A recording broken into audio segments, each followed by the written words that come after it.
बिस्मिल्लाहिर्रहमानिर्रहीम। अस्सलाम वालेकुम प्यारे व्यूवर, कैसे हैं? आज बच्चों की फरमाइश पे मैंने आलू गोश्त बनाया है, बीफ वाला।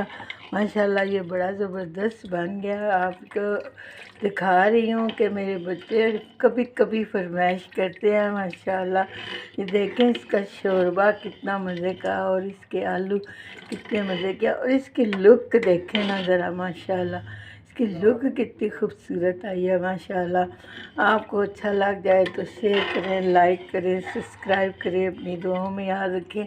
आपकी मोहब्बत, आपका शुक्र है कि आपने मेरे चैनल को देखते हैं, लाइक करते हैं, शेयर करते हैं, कमेंट्स करते हैं और मुझे प्यारे प्यारे मैसेज भेजते हैं। बहुत बहुत शुक्रिया, मेहरबानी।